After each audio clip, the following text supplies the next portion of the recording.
Le service des formations permanentes et le pôle intelligence de la foi du diocèse de Nice est heureux de vous accueillir pour cette soirée qui a été voulue dans une année un peu particulière où pouvaient être traitées les relations entre la politique et la foi chrétienne, la politique et chrétien.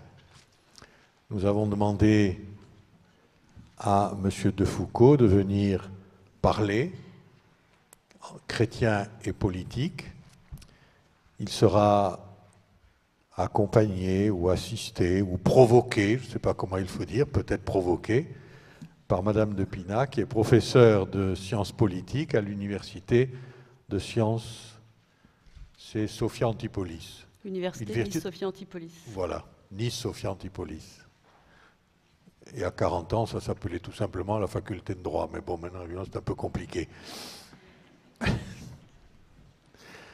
Voilà, je ne vais pas parler très longtemps. Je voulais simplement remercier à tous ceux qui sont venus. Il y a beaucoup de monde. Le sujet attire, et les conférenciers aussi, sans doute. Voilà, je vous laisse immédiatement la parole. Merci, Père. Bonsoir à tous. C'est moi qui prends la parole en premier, non pas pour la garder très longtemps, mais pour présenter Jean-Baptiste de Foucauld, que certains connaissent peut-être. Jean-Baptiste de Foucauld est haut fonctionnaire honoraire, ancien commissaire au plan, président fondateur de Solidarité Nouvelle face au chômage et de Démocratie et Spiritualité. Il est également l'auteur de L'abondance frugale pour une nouvelle solidarité, un livre qui vous est proposé également à l'extérieur et que Jean-Baptiste de Foucauld pourra dédicacer à la fin de cette conférence, ainsi que d'autres ouvrages. Enfin, et la liste pourrait être plus longue, il est également animateur du pacte civique. Alors, en tant qu'animatrice, je dois aussi vous faire quelques petites annonces très rapides. On m'a demandé de rappeler également que la conférence était réalisée avec le concours des Amis de la Vie. Vous avez reçu Gilles Bouys, qui est ici, que je salue. Une bibliographie vous a été proposée donc, par Gilles Bouys, qui est le bibliothécaire de la bibliothèque diocésaine de Nice.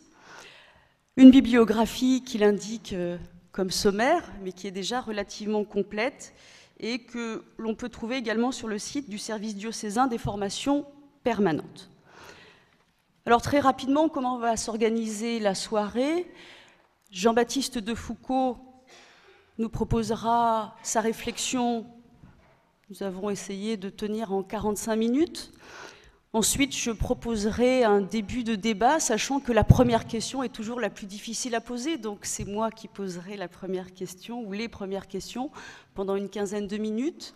Jean-Baptiste de Foucauld répondra à ces questions, s'il en a envie, bien évidemment, et ensuite le débat pourra s'ouvrir avec la salle. Je le disais également, vous avez à l'extérieur de la salle des livres qui sont vendus par la librairie de la Procure. Et puis, vous le savez tous, maintenant que vous êtes rentrés dans la salle, quand vous sortirez, on vous demandera une petite participation financière à l'organisation de cette soirée. Voilà, je passe tout de suite la parole à Jean-Baptiste de Foucauld, que je remercie au nom de tous de sa présence ce soir. Bien, merci beaucoup. Donc, nous sommes réunis pour traiter d'un sujet impossible, chrétien et politique, sur quels critères fonder nos choix. Lorsque Mme Jacquard m'a proposé ce sujet, je me suis senti obligé d'accepter parce que c'était un défi, mais en même temps, je mesurais la complexité de l'affaire, parce qu'il faudrait presque un séminaire sur le sujet et revisiter toute l'histoire de l'Église, puisque je pense qu'il y a eu sans doute des réponses variées à cette question. Alors je vais essayer de vous donner un point de vue à partir de mes expériences, de quelques engagements politiques il y a très longtemps, au mouvement républicain populaire, que j'ai quitté en 1965. Vous voyez, ce n'est pas d'hier. Ensuite, je n'ai plus d'engagement dans des partis, mais dans des clubs. J'ai travaillé au cabinet de Jacques Delors, et beaucoup travaillé dans le secteur associatif. Donc j'ai une vision la fois interne et externe du sujet, et donc je vais vous donner ma réponse, mon essai de réponse, parce qu'il n'y a pas de réponse simple, je crois. Ce serait la première affirmation que l'on peut donner. Prendre des angles de vue, prendre plusieurs angles de vue, successivement. Le premier, c'est que je voudrais dire un mot des rapports plus généraux entre politique et religion. Parce que le sujet que nous traitons ce soir est à l'intérieur de ce sujet. C'est un couple infernal, politique et religion. On ne peut pas complètement les séparer, parce que la religion est une force puissante qui anime les personnes, les individus, les institutions, et le politique a en charge la gestion de l'ensemble de la communauté, de son équilibre, de sa cohérence, de sa cohésion, et ils sont nécessairement un peu en concurrence. Qui va l'emporter sur l'autre? Alors, comme ils sont obligés de vivre ensemble, tout en étant un peu concurrents, ils sont toujours tentés de s'instrumentaliser l'un l'autre. Il faut se poser cette question. Est-ce que chacun doit mettre l'autre à son service et réciproquement, si j'ose dire? On a en effet une double tentation, la tentation de l'instrumentalisation du religieux par le politique. Le politique qui utilise la foi religieuse pour s'accomplir lui-même, pour instaurer son pouvoir et le maintenir. Mais ce faisant, il ne va pas le faire pour valoriser le religieux, il va le faire pour lui-même, tout en disant qu'il le fait pour le religieux. Donc le religieux finit par être perdant dans cette affaire. Donc c'est une tentation, toujours. On pourrait reprendre des exemples historiques, mais on n'a pas le temps ce soir. Mais il y a l'inverse, qui est la tentation d'utiliser le politique pour imposer le religieux, ses rites, sa morale, en l'imposant de l'extérieur, en confondant, en mêlant les normes sociales, les normes dont la vie sociale a besoin, et les normes religieuses. Pendant très longtemps, les sociétés étaient marquées par une très forte influence des religions. Il n'y avait pas un énorme écart entre les normes religieuses et les normes sociales. L'état civil était tenu par l'Église. Mais ceci, à ce moment-là, pose un double problème. Même s'il peut y avoir une bonne intention, dans cette affaire, il y a un double problème qui est que, d'abord, le corps social résiste, et notamment, il n'est pas toujours prêt d'accepter ce que les religions portent de plus radical, de plus exigeant. On ne peut pas fabriquer politiquement des saints. Donc, et puis, deuxièmement, la question morale, le comportement des personnes. Qu'est-ce qui fait qu'un comportement moral est un comportement spirituel? Est-ce que c'est parce qu'il est imposé de l'extérieur, ou est-ce qu'il est parce qu'il est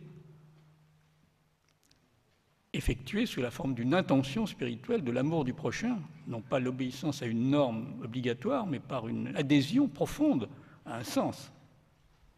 En un mot, est-ce que ce sont nos actes qui nous sanctifient, ou est-ce que c'est nous qui sanctifions nos actes, par l'intention qu'on y met?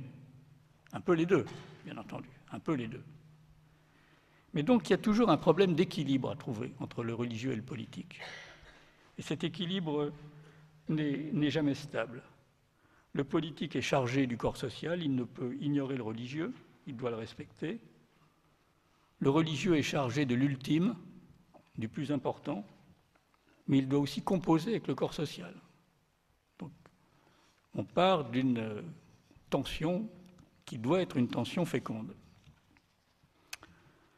Deuxième étape, la nature particulière du christianisme ne facilite pas les choses, pour plusieurs raisons qu'on va trouver dans le christianisme lui-même. La première chose qui vient à l'esprit lorsqu'on parle de ce sujet, c'est la fameuse phrase de Jésus « Rendez à César ce qui est à César, à Dieu ce qui est à Dieu ». Mais comment l'interpréter, cette phrase? On peut l'interpréter de différentes façons. On peut dire que ce sont deux ordres complètement séparés. Il y a la cité céleste, la cité terrestre, Saint-Augustin, et ensuite, l'interaction va se faire comment? On ne sait pas très bien, il y a plusieurs solutions. Mais vous remarquerez que le Christ dit à la fois rendez à César ce qui est à César, à Dieu ce qui est à Dieu, mais il dit également payez l'impôt. Je dois dire qu'il s'en sort bien, il s'en sort comme beaucoup de chrétiens voudraient le faire, il s'en sort par un miracle, puisque vous vous souvenez que le disciple va pêcher un poisson et il se trouve qu'il y a de quoi payer l'impôt dans le ventre du poisson, ce que beaucoup aimeraient sans doute. Mais d'ailleurs, le père de Foucault disait dans ses conseils évangéliques, il faut payer l'impôt, même injuste. Bon. Donc, il y a quand même, dans le rendez à César ce qui est à César, l'idée que la communauté a de l'importance. Voilà, payer l'impôt, ça veut dire que la communauté, c'est important. Donc, mais néanmoins, on n'a pas une réponse très claire. Est-ce qu'on doit transposer sa foi en politique en direct, avec le risque d'instrumentalisation? Est-ce qu'on doit séparer les deux domaines? Ensuite, il y a dans le christianisme, m'a-t-il semblé, je développe ça un peu dans l'abondance frugale, plusieurs cultures, plusieurs approches. Est-ce que vous trouvez à la fois une exigence de radicalité, une exigence de sainteté, une exigence de contemplation? Regardez les oiseaux du ciel, ils ne sèment ni ne moissonnent.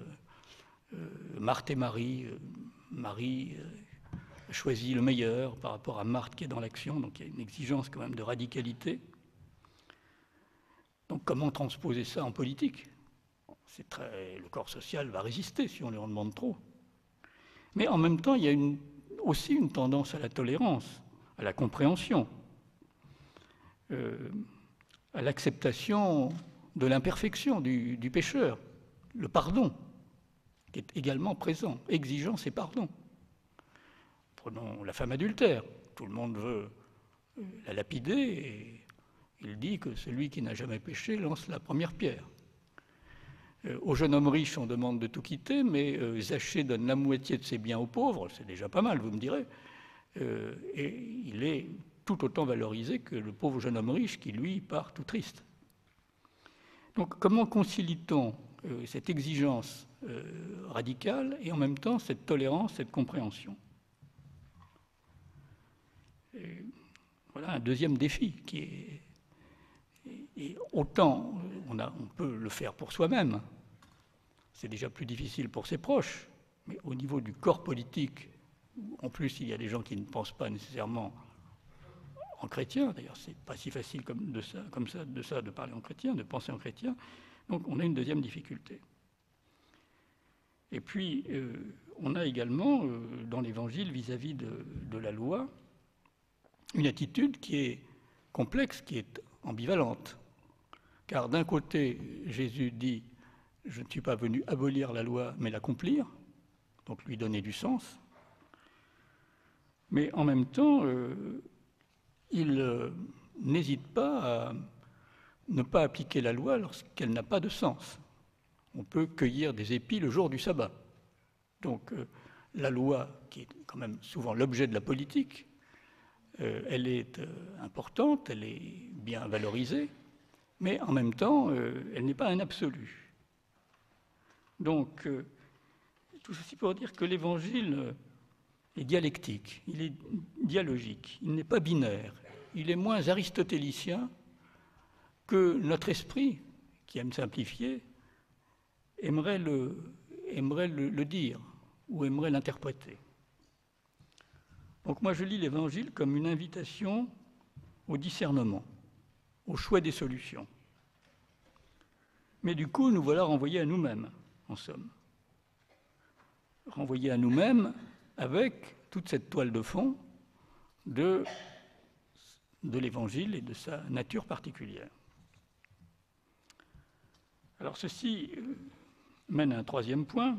Malgré tout, il y a quand même des éléments qui permettent justement d'aider au discernement. Une fois qu'on a admis ce balancement un peu complexe, il me semble qu'on peut trouver des éléments de discernement que la doctrine de l'Église a d'ailleurs développés.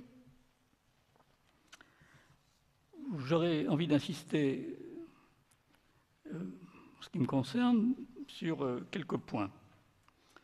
D'abord, la parabole du bon grain et de l'ivraie. La parabole du bon grain et de l'ivraie est quelque chose de très riche, de très profond. Je vous rappelle cette parabole, il faut laisser l'ivraie pousser en même temps que le grain, ne pas vouloir l'arracher trop vite, parce que, avant que les temps soient accomplis, parce que si on l'arrache trop vite, on arrache le bien et le mal en même temps. Donc il y a l'idée que le monde est une épreuve, et qu'il faut que le champ pousse, donc il ne faut pas que l'ivraie empêche le bon grain de pousser, mais qu'il y a une certaine tolérance à l'imparfait que nous devons avoir. Il me semble que cette parabole, on peut l'analyser comme fondant d'une certaine façon la démocratie. Alors, je prends des risques en disant ça, bien sûr, mais parce que la démocratie, c'est un régime qui prend les êtres humains, les hommes et les femmes, comme ils ou comme elles sont. Il ne décide pas de les obliger à se comporter selon des règles autres que permettant à la société de fonctionner. Elle part de l'idée de liberté. Donc la liberté, ça consiste parfois à être égoïste, par exemple. Les régimes totalitaires, les intégrismes, d'où qu'ils soient, sont des régimes qui veulent expulser le mal de la société, qu'ils disent il y a un bien qui est séparé du mal, et tout ce qui est mal doit être condamné, réprimé, interdit, et ce qui est bien doit être presque contraint. Et le communisme a été, d'une certaine façon, un totalitarisme qui voulait supprimer sa vision de l'ivraie. Les problèmes de l'Inquisition, c'est un peu ça aussi. Et il me semble que la démocratie n'est pas venue du christianisme, mais qu'elle n'est pas loin d'être incompatible. Au contraire, elle est, je pense, assez profondément liée à cette parabole. Enfin, en tout cas, c'est la vision que j'en ai. Ça peut être critiqué, mais je pense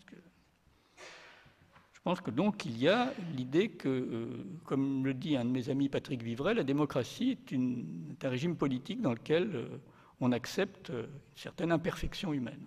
Et on pense vivre avec et qu'on peut vivre avec. Deuxième élément de discernement, évidemment, le christianisme, c'est la religion de l'amour du prochain, de l'amour de Dieu et de l'amour du prochain, les deux étant presque identiques. Matthieu 25, hein, ce que vous avez fait au plus petit, c'est à moi que vous l'avez fait. De ce point de vue-là, la religion chrétienne est très exigeante, puisque si je prends la parabole de la brebis perdue, on voit le berger qui prend même le risque de laisser l'ensemble du troupeau seul pour aller chercher la brebis égarée. Donc, aujourd'hui, un calcul utilitariste aurait une longue réflexion avant d'arriver à cette solution. Donc, il y a quand même dans le christianisme l'idée qu'il y a besoin d'institutions sociales, qu'il y a besoin de faire attention aux plus pauvres. Ce que le père Brzezinski a très fortement mis en avant. Et dans la parabole du bon samaritain, je lis une sorte de valorisation de l'institution sociale, d'une certaine façon. Rappelez-vous cette parabole, le bon samaritain, qui est un être un petit peu étranger à la société, est touché par la blessure de celui qui a été attaqué par des brigands, le prend en charge, pense ses plaies et l'emporte dans un hôtel, donne une pièce à l'aubergiste et lui dit « Prends soin de lui, je reviendrai à mon retour et je te donnerai une deuxième pièce. » Donc il lui délègue au fond une fonction sociale qu'il va rémunérer. Pourtant, il n'a pas changé de vie, le bon samaritain. Il est il va qu'à ses affaires. Mais il a pris un peu de temps pour faire quelque chose. Donc il y a bien à la fois l'idée que là, on est plutôt dans... on ne lui demande pas, comme au jeune homme riche, d'avoir tout quitté, ce qu'il n'arrive pas à faire, mais on valorise le fait qu'il ait pris un peu de son temps et un peu de son argent pour aider l'autre. Et en même temps, il l'a fait habilement, avec un peu d'institution, un peu d'organisation. Donc l'idée que le christianisme devrait nous aider à penser une certaine vision de la démocratie, c'est-à-dire une vision spirituelle, une vision dans laquelle chacun a droit à la pleine dignité, ce qui ne va pas de soi. On est toujours à se comparer, à mépriser, à essayer d'être au-dessus, au-dessous, égal, pas égal. Et c'est une vision de la démocratie dans laquelle le but, c'est que chacun puisse donner le meilleur de lui-même. Voilà, à mon avis, comment les deux se réconcilient. Le but de la religion, c'est que chacun puisse donner le meilleur de lui-même, c'est-à-dire que ses facultés soient utilisées au mieux, pour lui-même, pour les autres, mais que chacun, aucun talent, je vais y revenir, aucune qualité ne reste en jachère. Voilà. Or, la société ne donne pas ces chances à tout le monde. J'ai beaucoup travaillé sur les questions de chômage. Voilà, quelque chose d'inacceptable en termes chrétiens. Que des personnes capables de travailler, voulant travailler, ne puissent pas travailler, c'est complètement impossible à accepter. Donc, le christianisme nous porte à avoir une vision exigeante de la démocratie, tout en comprenant que le chemin est lent, la tolérance, exigence et tolérance. Et je trouve que ça s'applique bien à tout ce qu'il y a dans tout ce qu'on peut trouver dans l'Évangile en termes de doctrine économique aussi, où il y a quand même beaucoup de choses, puisque nous trouvons à la fois une mise à distance de l'économique, les Lys Deschamps qui sont mieux vêtus que Salomon, et qui n'ont pourtant rien fait de particulier, encore le primat de la contemplation, je ne redis pas ce que je disais tout à l'heure, la parabole des talents, qui évidemment valorise tout à fait l'esprit d'entreprise, et plaît d'ailleurs beaucoup aux chefs d'entreprise, qui négligent peut-être la première dimension plus contemplative. Et la parabole des talents, elle est quand même assez exigeante, puisque, bon, il y a celui qui a valorisé ses talents, il y a celui qui rend la même chose, et celui qui a enterré dans son champ, on lui reproche de ne pas avoir porté l'argent à la banque, car elle aurait pu porter intérêt. Il y a presque une valorisation de la banque dans l'Évangile. Mais il y a une doctrine économique là, qui permet de dire qu'au fond, l'économique ne doit pas être tout, il est subordonné à un projet humain, au projet spirituel. Il ne doit pas sortir de son lit, il ne doit pas accaparer la société. Et en même temps, ça doit être une économie où chacun puisse valoriser ses talents et une économie juste. Voilà. Donc, il y a des repères. Alors la question, maintenant, nous arrivons à la quatrième étape, c'est comment tout ceci va se traduire en choix politique. Car je n'ai fait jusqu'ici qu'avancer vers le fond de la question. Mais je pense qu'il y avait besoin de prendre un peu de distance. Comment appliquer ces éléments de discernement dans le champ politique, dans le champ social, dans le champ économique, qui sont, eux, fortement structurés. Jusqu'ici, on était dans l'abstraction.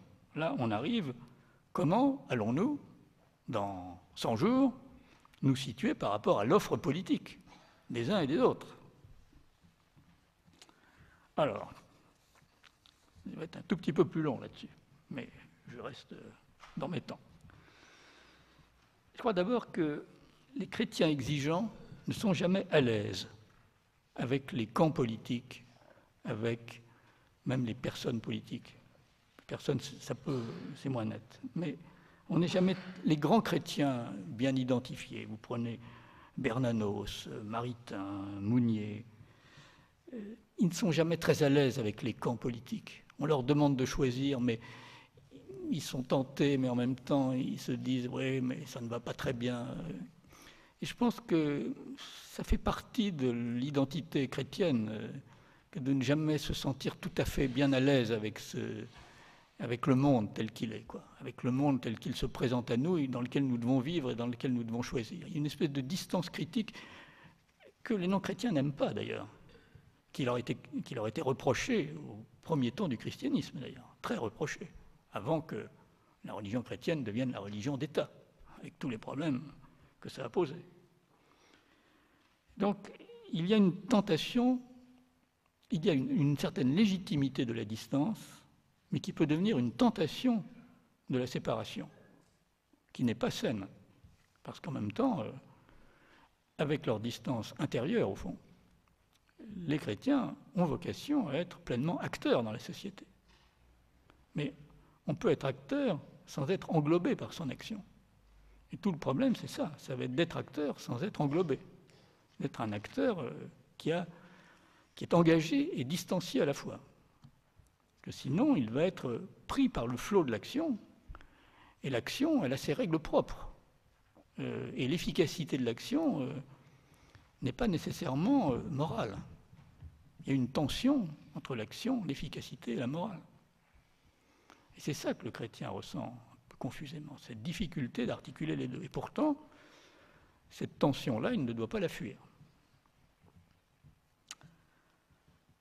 Alors, continuons d'essayer de progresser, après avoir dit qu'on ne partait pas de l'idée qu'il y aurait une réconciliation facile, sauf peut-être dans les périodes de crise. Dans les périodes difficiles, quand il y a un leader, un homme exceptionnel qui s'impose, là, il peut y avoir des moments où la réconciliation est plus facile. Mais partons de cette tension en disant qu'on ne doit pas s'en servir comme prétexte pour se désengager. Alors, il y a une question bête qui se pose, que je n'esquive pas. Quel camp choisir, au fond? Faut-il voter pour la droite, pour la gauche, pour le centre, pour l'extrême droite, pour l'extrême gauche? Ces questions, on se les pose nécessairement. Alors, je pense qu'il ne faut d'abord pas regarder ces camps politiques comme des absolus, mais comme des fonctions sociales. Pour moi, ce sont des fonctions sociales. Il y a une fonction sociale de la gauche et une fonction sociale de la droite. La fonction sociale de la gauche, c'est de prendre des risques pour rendre la société plus juste. On sait bien que pour rendre la société plus juste, pour redistribuer, on prend des risques de mécontenter, de trop prélever, de trop réglementer, et que ça peut avoir des effets pires que ce que l'on voulait.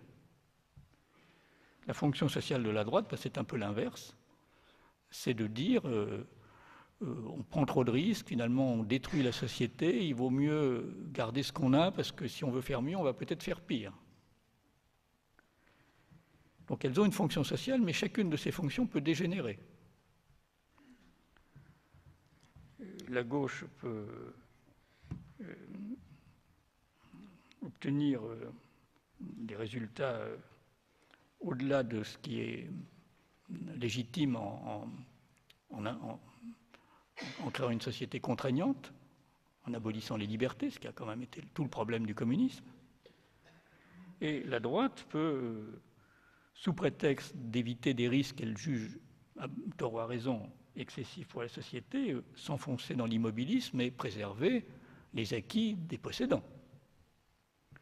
Donc là aussi, nous avons un travail de discernement, pour savoir si chacune de ces deux fonctions est bien remplie, quel est le déséquilibre du moment. Est-ce que le déséquilibre est dans le sens de la justice? Est-ce qu'il est dans l'équilibre du risque d'aller trop loin vers une société trop contraignante? Et donc, nous sommes bien... Alors, le centre, encore une troisième solution, le centre a une fonction qui est de gommer les conflits excessifs, arbitraires, qui sont un peu fabriqués par les camps qui, pour s'opposer, fabriquent de faux conflits. On voit ça un peu tout le temps. Hein. On fabrique de l'opposition alors qu'en fait, il n'y en a pas vraiment. Mais, donc, le centre a pour but de réconcilier, mais là aussi, il peut réconcilier pour de mauvaises raisons, parce qu'il a peur du conflit. Or, le conflit fait aussi partie de la dynamique sociale. Donc, nous devons choisir notre camp en fonction de ce que nous jugeons de la situation, mais toujours en gardant une fonction critique. Et tout ceci me conduit à dire, vous l'aurez compris, que je pense que les positions des chrétiens en politique sont nécessairement pluralistes. C'est-à-dire qu'elles peuvent être légitimes, puisqu'il y a deux fonctions sociales, d'un côté ou de l'autre, étant admis que les uns seront plus portés d'un côté, les autres plus de l'autre, et qu'on doit se respecter par conséquent. Il y a une légitimité des opinions, mais en même temps, il y a des situations qui peuvent exiger plus ou moins qu'on aille plus dans un sens, plus dans un autre, ce que d'ailleurs le corps électoral, dans sa profondeur, comprend en général assez bien. On sent qu'il y a une espèce d'intelligence collective qui fonctionne dans les élections quand même. On sent bien que quand un gouvernement va trop loin, le corps électoral le rattrape et inversement. Voilà. Alors, après le camp à choisir, il y a le choix des sujets sur lesquels on va faire porter notre jugement politique. Et il me semble que là, les choses sont assez différentes selon l'endroit où on se trouve. Par exemple, l'utilisation de la contrainte, l'utilisation de la guerre. La guerre n'est pas chrétienne, normalement. Christ est profondément non violent. Quand même, il préfère se laisser crucifier plutôt que d'agir. Et en même temps, donc il y a toute une théorie de la non-violence qui s'est beaucoup développée, que j'apprécie beaucoup, qui est très intéressante, mais qui n'est pas facile à appliquer dans le droit des nations ou même dans le droit pénal, où faut-il punir, ou faut-il permettre la réhabilitation, et ce débat est permanent.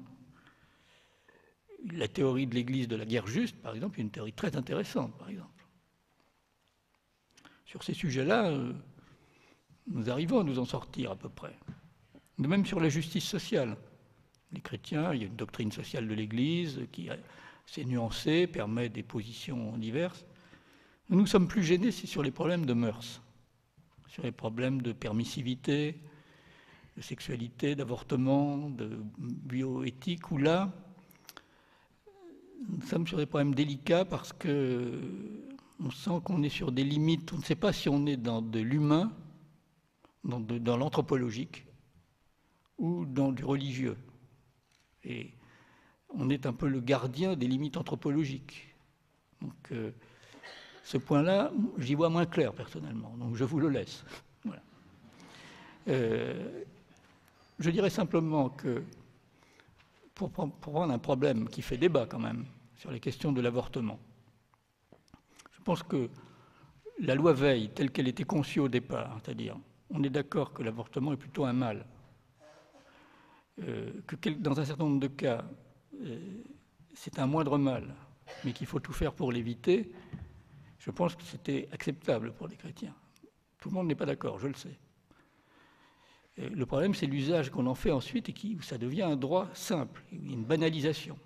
Où là, je pense que les chrétiens ont le droit de dire que il ne faut pas banaliser ça. Mais ça implique peut-être avoir des problèmes de cohérence au sein de l'Église sur les problèmes de contraception à ce moment-là. Donc, ces problèmes-là sont compliqués. Voilà. Je pense qu'on est plus à l'aise sur les problèmes de défense, de justice, que sur ces problèmes-là. Alors ensuite, une fois qu'on a dit qu'on n'était jamais très à l'aise, qu'il fallait choisir son camp avec une certaine distance, mais qu'on a le droit à la passion quand même, mais la passion doit être toujours critique, je pense. Il y a le problème de choisir la personne, parce que les camps sont identifiés par une personne. Comment choisir la personne ?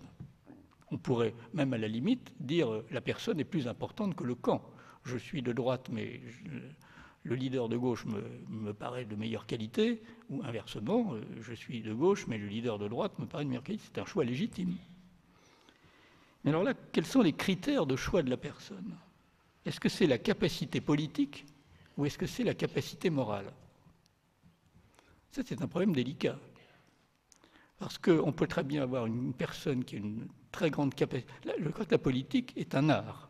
La politique, c'est d'une certaine façon un métier. Enfin, il y a des gens qui ont plus de capacités que d'autres. à gouverner, à gérer. D'ailleurs, la sélection du personnel politique par les élections oblige à ce qu'on fasse émerger des gens qui sont moins capables de séduire les électeurs. Mais le fait d'être capable de séduire les électeurs ne veut pas dire qu'on est capable de gouverner.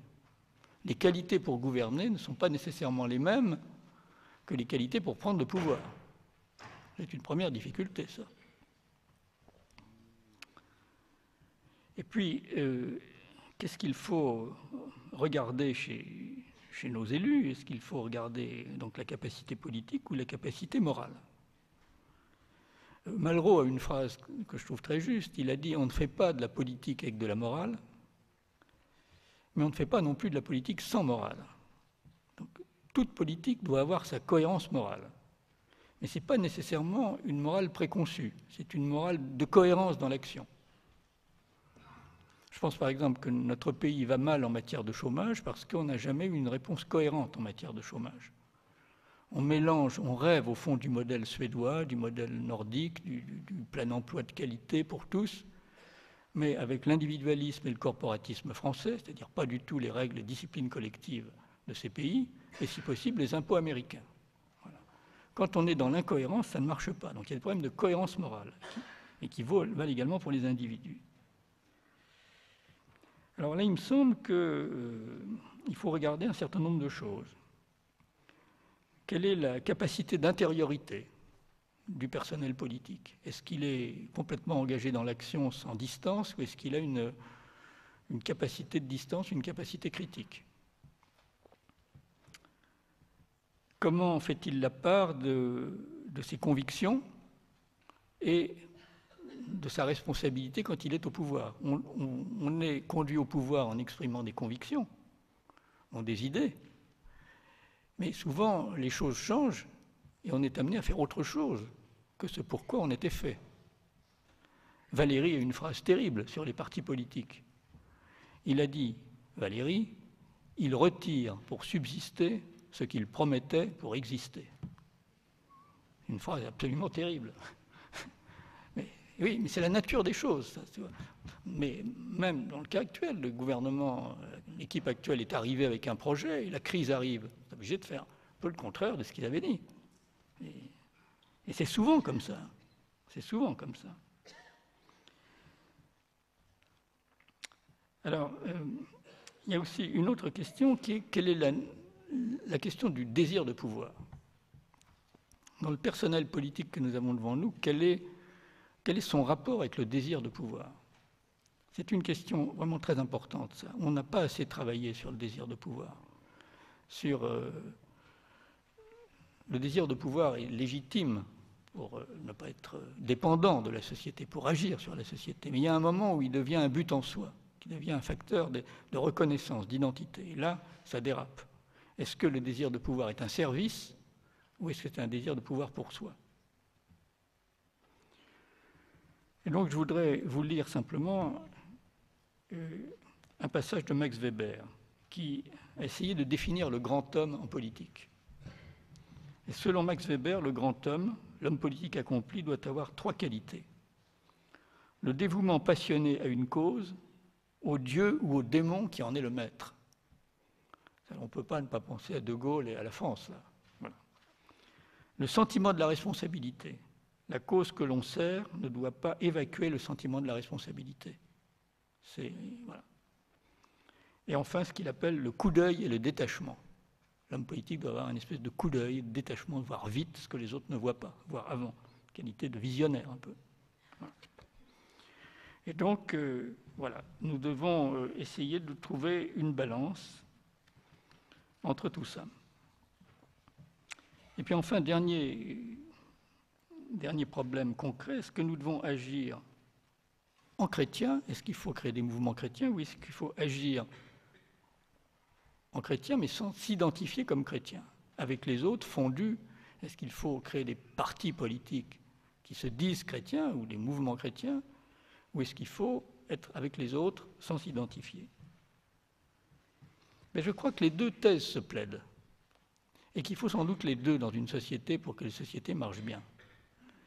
Je pense que s'identifier en tant que tel, comme chrétien dans l'action, c'est de se rendre visible, mais c'est en même temps risquer de trahir ce que l'Évangile a de plus exigeant, de plus radical, car l'action est toujours imparfaite.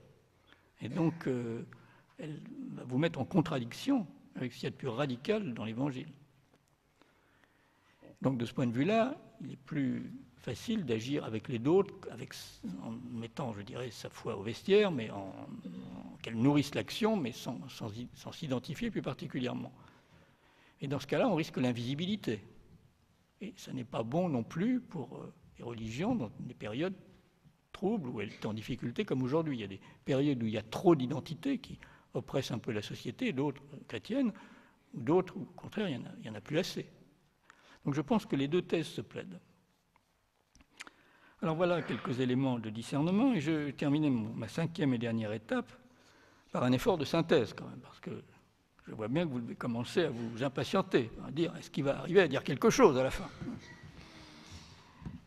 Je pense qu'on s'en sort par l'analyse des situations, par ce que l'Église appelle les signes des temps, par le fait que je crois que chaque époque affronte une épreuve particulière, une difficulté particulière. Et que ce que nous devons faire en tant que chrétiens, en tant qu'humanistes, en tant qu'êtres spirituels, c'est d'identifier la crise particulière, l'épreuve que notre génération, notre société traverse à un moment donné. Et ces épreuves, on s'aperçoit qu'on les surmonte toujours de 3 façons différentes. Enfin, on combine 3 manières. On peut répondre à une épreuve par de la technique, par de l'organisation sociale. Par exemple, face à la misère, on peut agir par de la redistribution, mais c'est quand même plutôt par du développement qu'on agira le mieux. Et le développement n'est pas nécessairement basé sur de la générosité. Il peut être basé sur de l'intérêt, sur un intérêt régulé, mais on peut agir par la force, par la loi, par l'obligation, par la contrainte, pour régler un problème difficile. Et puis on peut agir de manière plus spirituelle, c'est-à-dire par du partage, par de la coopération, par la prise en compte par tous des difficultés, par ne pas reporter les difficultés sur un petit nombre. Et pour moi, on a des exemples de ça. Par exemple, la déclaration Schuman du 9 mai 50, quand tout de même 5 ans à peine après la fin de la guerre, après quand même un rapport franco-allemand extrêmement difficile, Robert Schuman a proposé aux Allemands de mettre en commun notre sous-sol, notre charbon et notre acier, c'est une dimension symbolique, pour avancer vers une Europe unie, pour qu'il n'y ait plus de guerre. Donc là, il y avait à la fois un refus de la force, on tendait la main à l'Allemagne, il y avait une attitude franchement spirituelle, et il y avait un peu d'organisation technique aussi, puisqu'on a créé à ce moment-là la haute autorité de la CK, c'était le début du modèle communautaire, qui est maintenant en train de flageoler d'ailleurs, au passage. Donc il me semble que ce que nous allons faire, c'est identifier le mal dominant du moment, celui dans lequel nous devons trouver cette combinaison optimale, cette réponse politique, et qui va nous permettre de porter un jugement. Et j'aime beaucoup de ce point de vue-là le travail qu'ont fait les évêques, qui s'appelle « Grandir dans la crise ». C'est-à-dire, cette crise a de multiples aspects, mais au fond, il ne faut pas y voir uniquement une source de découragement, d'aquabonisme, de cynisme, de désintéressement, mais au contraire, une obligation à agir pour grandir ensemble. Je pense que alors pour moi, je vous terminerai 2 minutes qui restent, une réponse un peu plus personnelle. Pour moi, il y a eu ce que j'ai identifié comme ce qui m'apparaissait à moi comme l'épreuve dominante de notre société il y a 25 ans, c'était cette montée du chômage, qui a quand même miné notre société en profondeur. Donc c'est à ce moment-là que nous avons créé Solidarité Nouvelle face au chômage avec quelques amis. Il y a eu un groupe à Nice, on aimerait bien en recréer un nouveau, je le dis au passage. Et puis aujourd'hui, alors d'autres peuvent avoir une autre vision du mal dominant. Il peut y avoir plusieurs visions. D'autres peuvent dire, on aurait pu dire il y a 25 ans, c'est le problème écologique, ou certains auraient pu dire dans les années 95, c'est la montée en puissance de la finance que nous ne régulons pas. Ils auraient eu raison de le dire à ce moment-là. C'est plus facile à dire maintenant, mais c'est trop tard. Aujourd'hui, le problème me paraît être d'arriver à mettre notre pays dans une démarche collective de progrès pour résoudre l'accumulation de crises que nous avons maintenant devant nous. C'est-à-dire la crise du sens, la crise du lien social et du chômage, la crise écologique, la crise financière, et la résorption des dettes et la crise économique qui en résulte. C'est-à-dire comment allons-nous nous organiser pour, dans une période de croissance lente, qui va être lente pendant quelques années, rétablir la justice et remettre chacun dans ses droits, notamment, et en particulier le droit au travail, le droit au temps choisi, le droit avec une protection sociale correcte et un environnement protégé. Et ça ne va pas être facile pour les politiques, que ce soit de gauche ou de droite. Ils vont tous être en difficulté. D'où l'initiative que nous avons prise, qui est une initiative qui est à la fois politique et parapolitique, du pacte civique. Vous trouverez le petit livre bleu, pour ceux que ça intéresse, à la sortie. Petit livre bleu que je vous montre, voilà.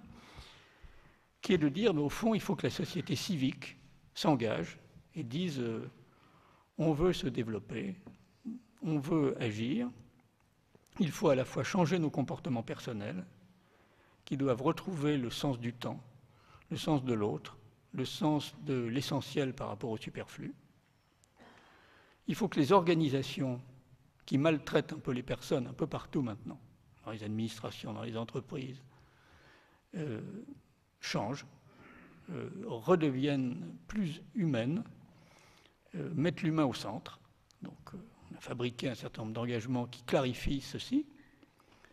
Et puis, il faut que le politique fasse son boulot, c'est-à-dire qu'il reprenne le contrôle des activités financières, qu'il augmente la qualité de fonctionnement de nos démocraties. Nous avons besoin d'apprendre à parler entre nous, à discuter, à traiter les problèmes,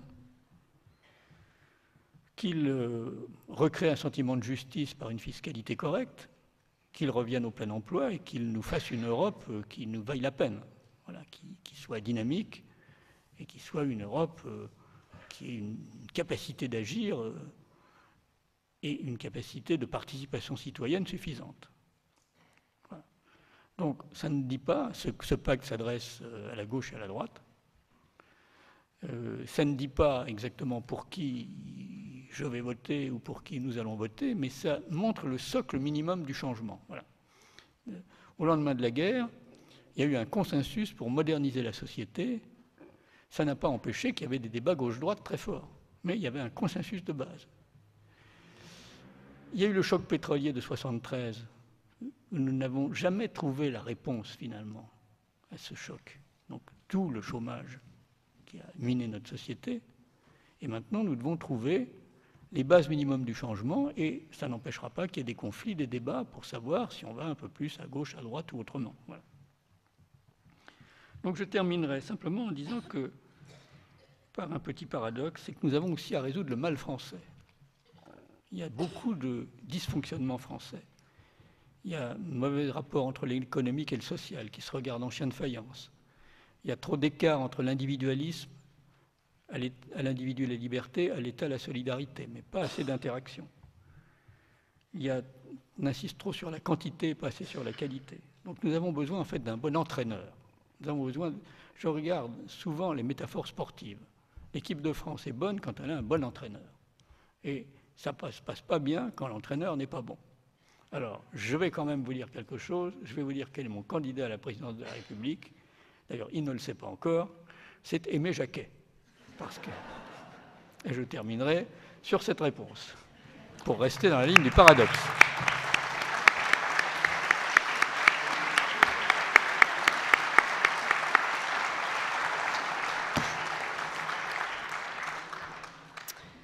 Merci beaucoup, Jean-Baptiste Defoucauld. Je suis sportive, mais je n'ai certainement pas les mêmes choix que vous, n'étant pas particulièrement admiratrice du football, mais plutôt du rugby. Et à ce titre-là, je cherche encore... Merci. Vous aimez le rugby? Alors, permettez-moi juste... J'ai une grande chance et je trouve que grâce au pacte civique, j'ai rencontré Marc Lièvremont au cours d'un colloque et qu'il m'a dit qu'il adhérait au pacte civique. Alors, si vous n'adhérez pas, je ne sais pas ce qu'il me reste à faire. Ça prouve bien la supériorité du rugby sur le football. Excusez-moi. Bien, je vais essayer d'être une vraie universitaire, donc quelqu'un de très rigoureux et de très sérieux. Alors, votre intervention souligne nombre de pistes, et vous le disiez également, nombre d'interrogations, puisque vous avez tenté d'échapper à des prises de position. Alors, mon objectif va être de lancer quelques questions au regard de la formulation de la conférence qui a été proposée ce soir. Chrétiens et politiques, sur quels critères fonder ses choix? La question qui vous était posée, Jean-Baptiste Defoucauld, visait donc à interroger l'association entre une identité, qui peut prendre des formes très différentes, et l'organisation de la cité au sens large du terme. Pour commencer le débat, et parce que je suis interpellée en tant que politiste, je me permettrai de souligner quelques points qui viennent aussi en amont de cette question. En premier lieu, pour fonder ses choix, le citoyen, qu'il soit chrétien ou non, doit comprendre qu'il est invité à participer, qu'il est invité à s'exprimer. Cette évidence n'est pourtant pas aussi partagée que nous pouvons l'imaginer du haut d'une chaire ou d'un pupitre. Participer, que ce soit à la politique ou à toute autre activité sociale, signifie aussi et souvent avoir le sentiment qu'on a la compétence de le faire. Or, il me semble que sur ce premier point, il y a déjà une base de réflexion ou de discussion. L'enjeu de l'année 2012, mais également des années à venir, n'est-il pas précisément dans la question de la distance constatée entre citoyens et politiques et des manières pour y remédier concrètement? Je soulignerai à ce propos que la non-inscription, ou ce qu'on appelle aussi en sciences politiques, parce qu'on aime bien les jeux de mots, la mal-inscription sur les listes électorales, et la non-participation sont très fortement liées, non seulement à une condition sociale, mais également à la manière dont les citoyens se perçoivent et se sentent ou non insérés dans la société. À ce titre, il est sans doute aisé, mais très contre-productif, de stigmatiser des citoyens qui ne participent pas, qui ne prennent pas part, qui ne s'intéressent pas à la chose publique.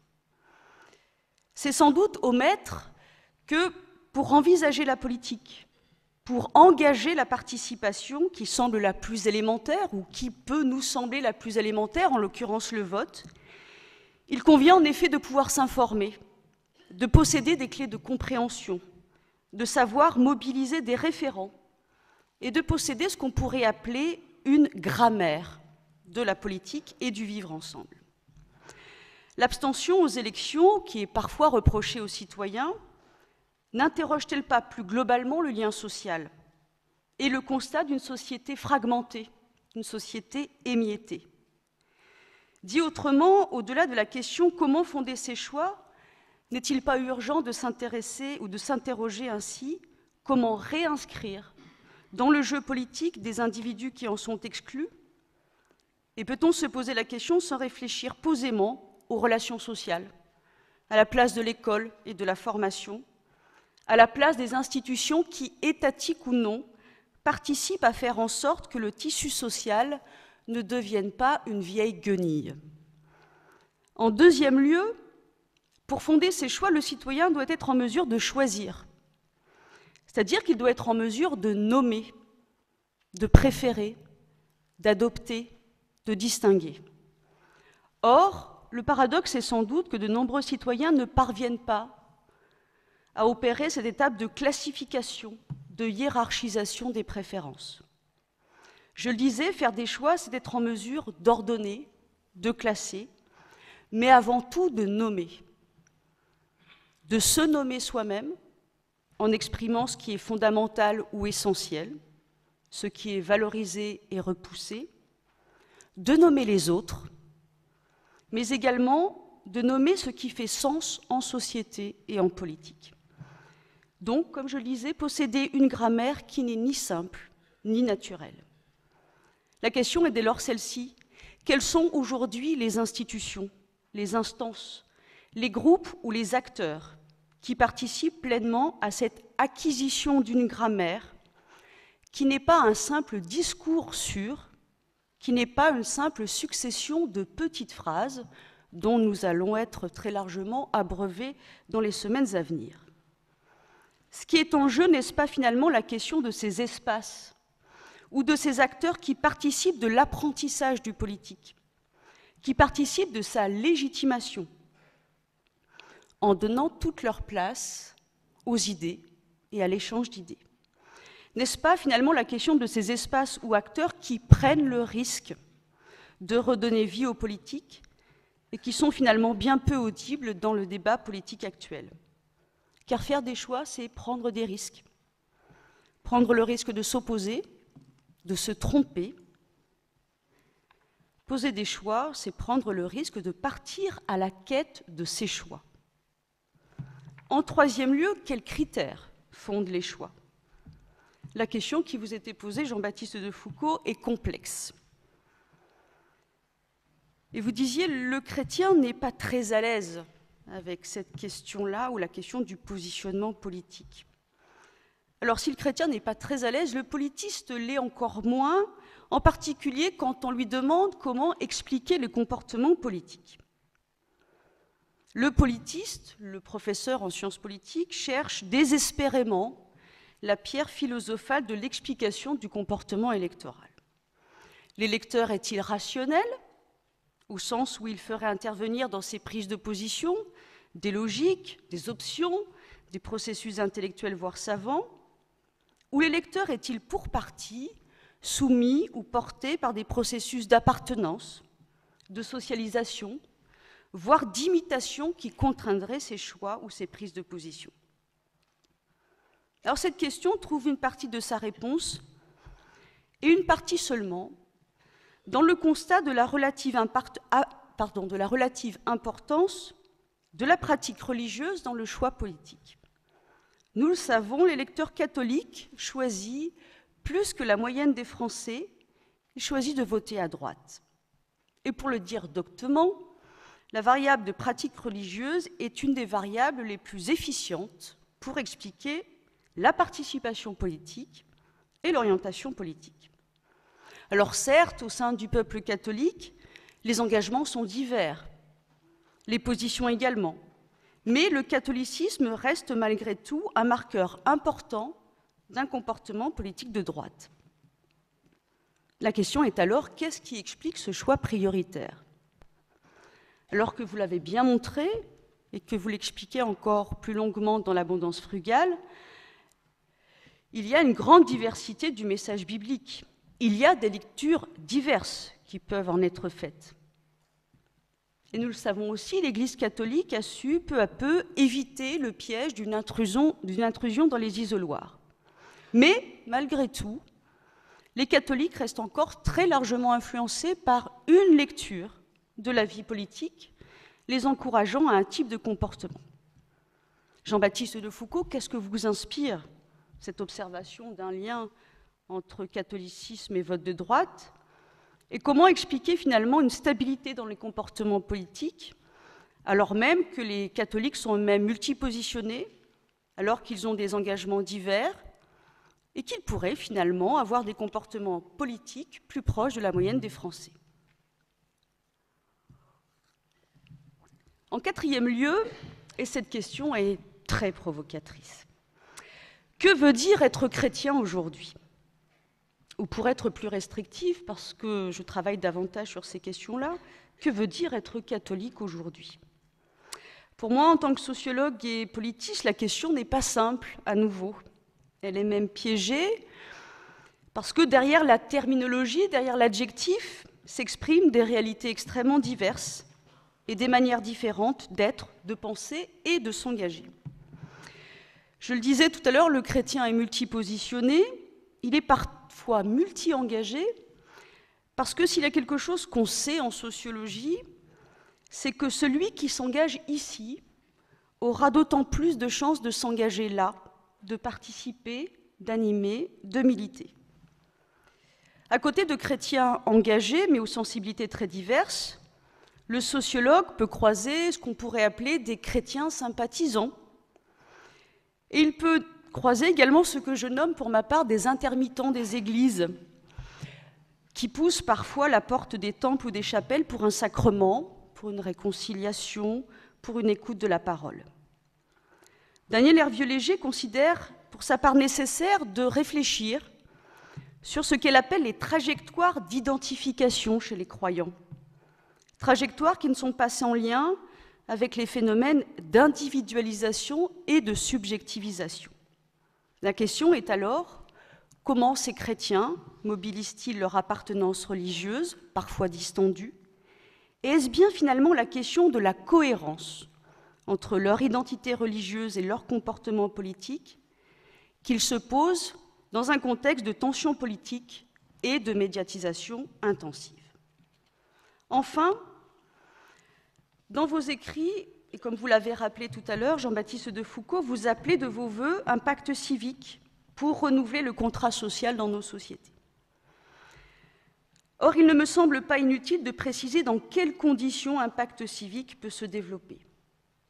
Quelles sont les conditionnalités d'un pacte civique qui ne peut, à mon sens, reposer que sur les bonnes volontés isolées et des citoyens qui sont possiblement accusés de ne pas jouer le jeu? Et quelle place dans ce pacte civique pour la justice?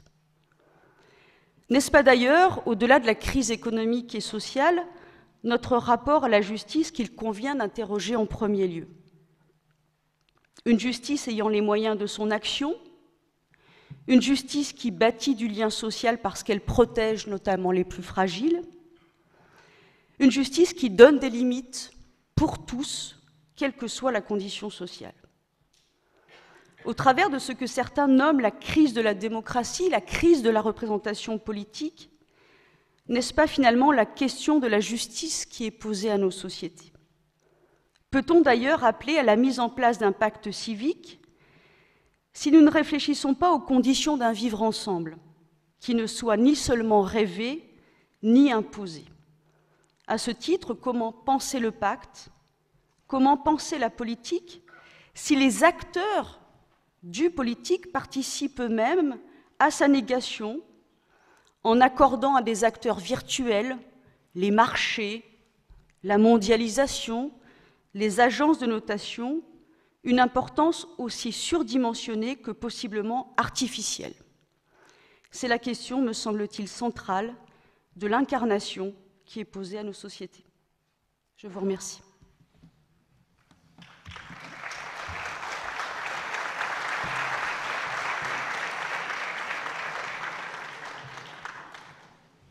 Alors, je vais essayer de répondre rapidement pour que vous ayez la parole. Le problème de la compétence du citoyen. Alors, oui et non. C'est vrai que c'est devenu compliqué, les sujets. On a maintenant plus de connaissances de nous-mêmes, on sait bien que les vérités sont difficiles à trouver. Mais le courage démocratique, tous les combats démocratiques du XIXe siècle ont consisté à dire qu'il faut sortir du suffrage censitaire, qui reposait sur l'idée justement qu'il fallait être compétent pour voter, et donc qu'il y avait un peu plus de chances qu'il y ait de la compétence là où il y avait de l'argent. Pour aller vers l'idée que tout être humain avait part d'emblée à la souveraineté, quelle que soit sa compétence, au fond. Qu'il y ait besoin de se former pour faire de la politique, sûrement, mais l'idée fondamentale de la démocratie, c'est que tout être humain doit pouvoir participer, quel qu'il soit. Voilà, quel qu'il soit. Même inculte, même illettré. Parce qu'au fond, il sait s'il est content ou pas. Et il faut qu'il puisse dire s'il est content ou pas. Il faut qu'il puisse dire s'il se sent bien gouverné ou pas, ou s'il sent que les autres sont bien gouvernés ou pas. Et je crois que ça, c'est le pari démocratique, de faire une espèce de confiance, un espèce de bon sens profond, et qui a peut-être une dimension spirituelle d'ailleurs. Un peu comme Rousseau qui disait qu'au fond, nous étions tous porteurs de la volonté générale. Et l'idée que quand nous votons, il y a une espèce d'être pour le collectif en nous qui a une capacité de jugement. Voilà, pour dire celui-là, il nous a mis dans le mur, et celui-là, il peut nous rendre service. Voilà, c'est assez vague, c'est assez diffus, mais je trouve que ça marche, moi, finalement. Voilà. Donc, c'est pas ce que vous avez dit, hein, mais voilà, je pense qu'il y a une espèce de radicalité de la démocratie qu'il faut préserver de ce point de vue-là. Alors, ça ne veut pas dire qu'il n'y ait pas besoin de travailler sur... Alors, c'est un peu votre deuxième question, sur comment réinscrire le citoyen dans le débat politique. Alors, je dirais que ça, c'est vraiment une des choses que nous essayons de faire dans les engagements du pacte civique, dans ce que nous voudrions que le personnel politique fasse comme Monsieur Tout-le-Monde. Nous mettons beaucoup l'accent sur l'éthique de la discussion, au sens d'Habermas du terme. C'est un philosophe allemand, Habermas, qui a énormément travaillé sur la morale de la communication, sur l'idée que nos démocraties aujourd'hui avaient besoin d'apprendre à ce que les citoyens se parlent entre eux et qu'avant de voter, avant de décider, on travaille en profondeur sur des sujets et qu'on instruise ces sujets en diffusant l'information, en mettant tout le monde à même niveau d'expertise, qu'on fait par exemple dans les conférences de consensus. On essaie de commencer par faire venir des experts pour qu'ils vous exposent les données du problème. Bon. Ensuite, on doit comprendre le vécu des personnes, faire remonter le vécu des personnes, qui est souvent refoulé par les experts. On peut avoir un expert qui dit voilà ma vérité, mais quelqu'un dit mais moi je ne pense pas du tout, c'est pas du tout comme ça que je sens les choses. Alors, il faut aussi tenir compte du vécu des personnes. Ensuite, il faut construire des objectifs des grandes politiques publiques. Souvent, on discute interminablement sur les moyens, mais souvent, on ne sait pas quels sont nos objectifs. Là, on a un débat sur la TVA sociale, mais quel est l'objectif exactement? On a du pour et du contre la TVA sociale, mais on ne sait même pas pourquoi finalement. C'est quand même curieux. Voilà. Et puis ensuite, une fois qu'on a élaboré comme ça on voit si on a un consensus, un dissensus, et on arbitre en toute connaissance de cause, mais après avoir purgé le débat des procès d'intention ou des malentendus. Bon, donc, nous mettons beaucoup l'accent là-dessus et nous voudrions créer un observatoire de la qualité démocratique. Parce qu'on voit bien les gens qui mentent, qui racontent des histoires, qui créent des faux conflits. Enfin, il y a besoin d'une instance indépendante, c'est une de nos propositions, alors dans les moyens, pas dans les engagements qui sont mis en débat, de ça. Voilà. Et de même que nous avons écrit dans un engagement de chacun d'entre nous, de ceux qui signent, reconnaître le droit à la parole de chacun et favoriser l'expression individuelle et collective de ceux qui ont le plus de difficultés à s'exprimer ou à se faire comprendre. On passe son temps à se couper la parole et à empêcher des gens de parler, en réalité, quand on regarde. Et c'est vrai que ce n'est pas bon pour la démocratie. Et il y a un cas pratique sur lequel nous avons un engagement qu'on propose aux hommes politiques, donc ce n'est pas quand même des engagements en l'air. On demande aux gens qui vont être élus demain de mettre à leur programme que dans les politiques publiques qui sont mises en place, on va réserver une partie de ces crédits pour que les bénéficiaires de ces politiques publiques puissent s'organiser, évaluer et co-construire ces politiques.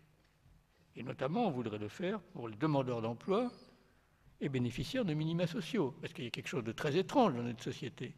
C'est que les 4,5 millions de personnes qui souffrent d'insuffisance de travail, qui les représentent? Qui s'exprime en leur nom? Pas eux, d'autres. C'est tout à fait anormal, ça ne choque personne. Eh bien, nous voudrions changer ça. Voilà, donc ça, ce n'est pas des phrases en l'air, cette fois. C'est pas, voilà. Voilà. Donc, en effet, de même que l'éducation populaire est un point sur lequel nous pensons qu'il y a un travail à faire. Qu'est-ce que c'est que l'éducation populaire et citoyenne tout au long de la vie aujourd'hui? Il faut reconstruire ça. Et au fond, utiliser la vitalité de la vie associative pour qu'elle soit plus présente dans la vie politique. Et qu'on ne se contente pas d'engagements concrets de terrain qui sont importants, parce que c'est le sens de l'autre, c'est très, très important. Mais par exemple, la solidarité nouvelle face au chômage, nous n'avons jamais dissocié notre action concrète de terrain pour aider les personnes d'une réflexion collective sur les problèmes de chômage, d'emploi, quelles sont les bonnes politiques, quelles sont les mauvaises ou pas. Donc, je suis tout à fait d'accord qu'il y a un travail de réinscription du citoyen, mais voilà, justement, il faut s'en donner les moyens. Il faut remettre le citoyen au cœur du débat. Alors, les chrétiens votent à droite, majoritairement. J'allais dire... Plus que la moyenne, oui. J'allais dire malignement, mais ils ne suivent donc pas les consignes des évêques? Bon, je vais peut-être un peu loin, là. Enfin, moi, j'avais compris que l'Église avait un peu changé, quand même, mais j'ai peut-être mal entendu, c'est possible. En tout cas, exact, c'est vrai, l'Église ne sait pas les évêques, dit, c'est exact. Mais il y a quand même une chose, vous avez sûrement raison, les savants ont toujours raison. Mais je constate quand même que la gauche n'aurait pas pris le pouvoir en France s'il n'y avait pas un certain volume de chrétiens qui avaient fait le saut de voter pour le programme commun, quand même.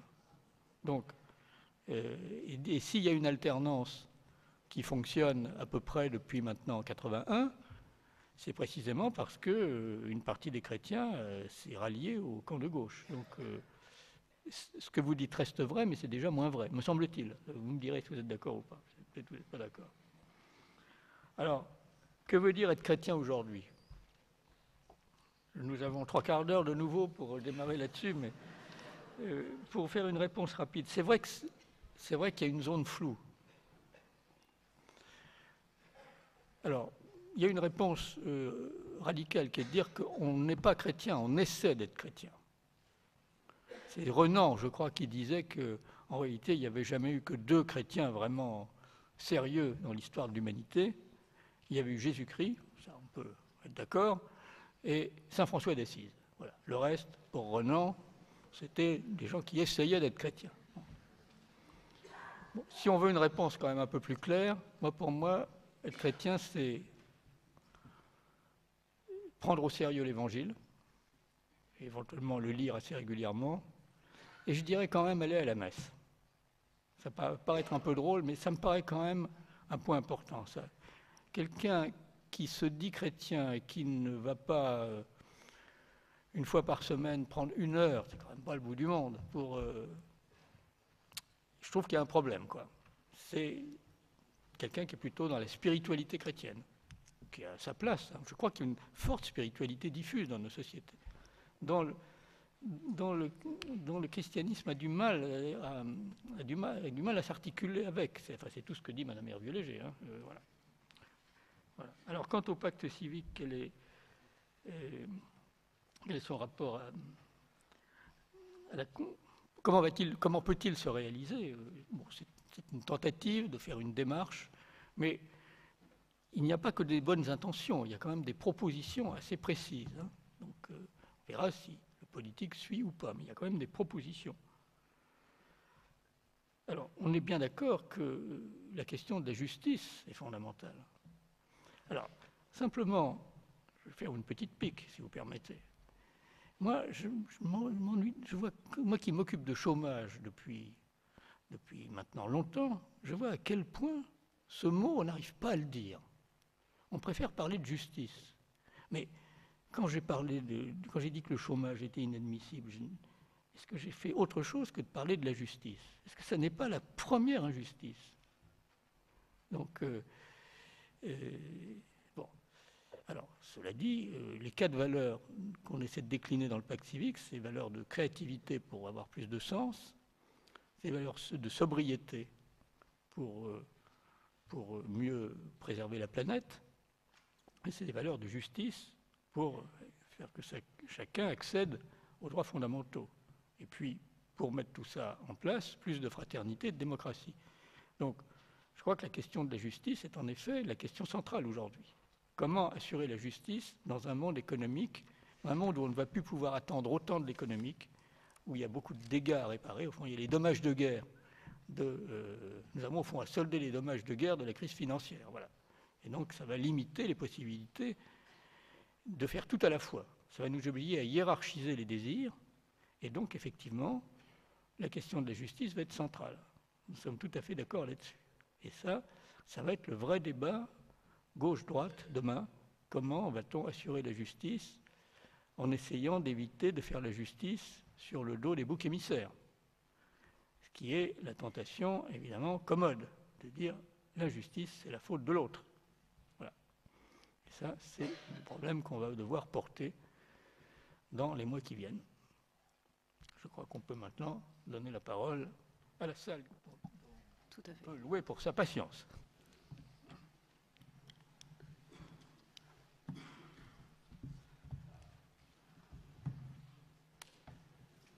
Alors, la deuxième question. Oui, il y en a déjà. Ah, déjà. Beaucoup de premières. Vous voulez que...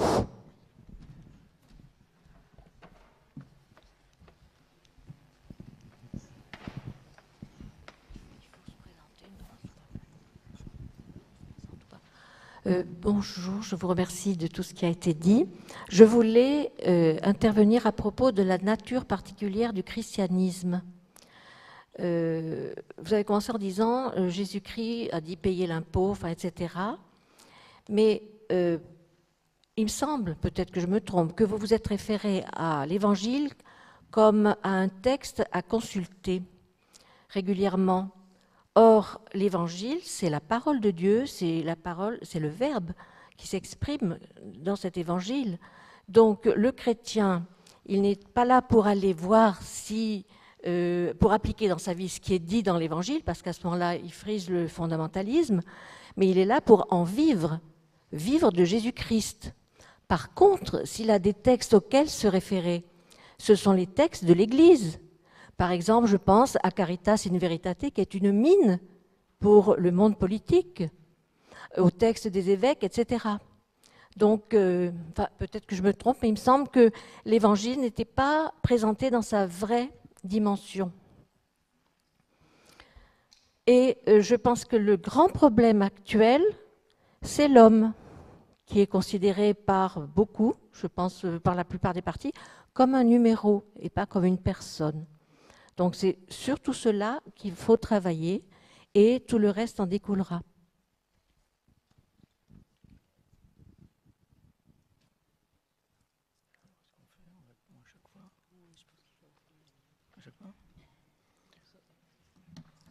Écoutez, alors, bon, vous avez une vision des choses, ce n'est pas tout à fait la mienne, mais je voudrais simplement dire que je ne vois pas très bien comment on pourrait vivre de la parole de Jésus sans se référer en permanence à l'Évangile. Donc, c'est vrai que je me suis référé à l'Évangile, mais dans mon esprit, c'était bien par rapport à ce que vous disiez. Donc, il me semble que l'Évangile nous donne beaucoup plus de guides pour l'action que nous ne le pensons. Et l'Évangile, c'est bien la parole de Jésus, en tout cas, de Dieu. Donc je ne pense pas qu'il y ait la contradiction que vous dites. Voilà. Alors, quant à la parole de l'Église, il me semble avoir cité plusieurs fois tout de même. Je n'ai pas cité Caritas in Veritate, mais j'aurais pu le faire, effectivement.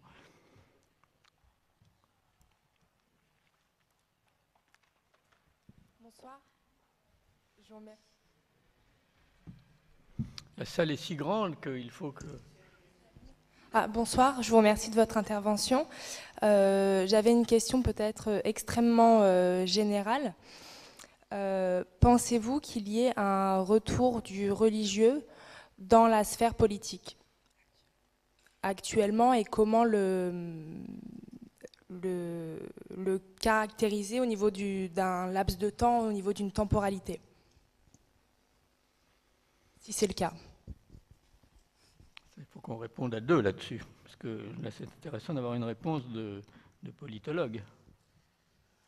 Moi, je suis toujours... bonsoir, mademoiselle. Ça, c'est une de mes étudiantes, donc je pense que c'est par provocation. Je savais pas. Bonsoir, Sarah. Comme ça, je la mets tout de suite très, très à l'aise. Moi, je suis toujours très très embarrassée sur ce type de questions parce que quand on parle de retour du religieux, ça veut dire au préalable qu'il y a eu un départ du religieux. Vous savez, c'est toute la question du désengagement.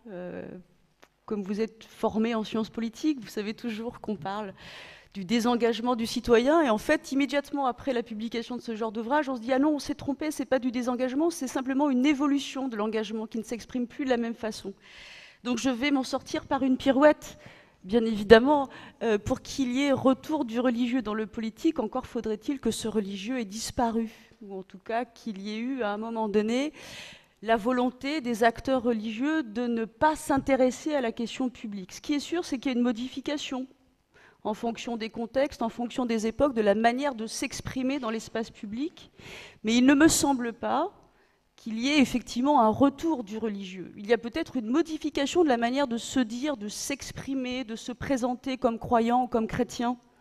Quand on relit Danièle Hervieux-Léger, on se rend compte que Danièle Hervieux-Léger, lorsqu'elle parle effectivement de l'identité chrétienne, ou en tout cas de l'identité des croyants, elle montre bien qu'il y a effectivement, comme je le disais en la reprenant tout à l'heure, différentes manières de s'exprimer et que, à côté des phénomènes d'indifférence, il y a aussi des phénomènes de re-radicalisation en quelque sorte, ou de radicalisation.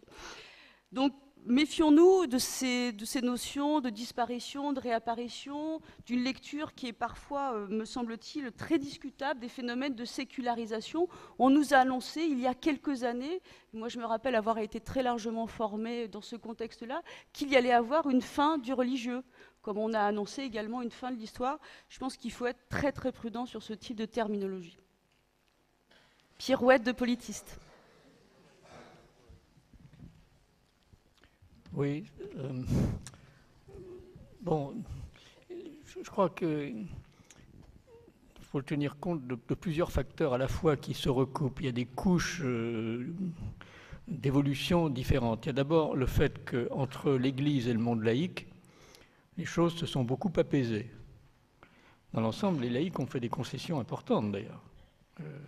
L'enseignement privé, les déductions fiscales des dons aux églises sont quand même des concessions importantes des laïcs, dont on n'a pas assez conscience. Donc il faut comprendre qu'il y ait quelquefois un peu d'animosité. Donc c'est plus apaisé, mais il y a toujours un peu de tension quand même. Hein. Alors, dans ce climat plus apaisé, dans lequel les religions perdant de leur importance sociale aussi, c'est aussi ça qui a peut-être fait que ces actes positifs en faveur des religions ont été mieux acceptés. Si l'Église avait été aussi puissante, ça ne serait peut-être pas passé comme ça. C'est aussi en raison d'une plus grande faiblesse que les choses se sont apaisées. Bon. Il y a l'arrivée de l'islam tout de même qui pose problème. Parce que là, on se retrouve dans les problèmes d'avant 1905 avec l'islam, un peu toutes ces demandes identitaires.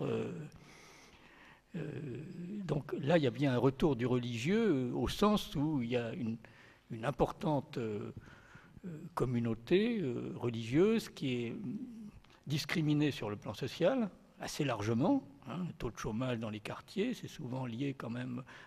C'est souvent lié quand même aux populations étrangères. Le taux de chômage des étrangers est plus fort que les autres. Les jeunes, donc un besoin d'identité qui se fait sous des formes d'une religion avec des tendances intégristes.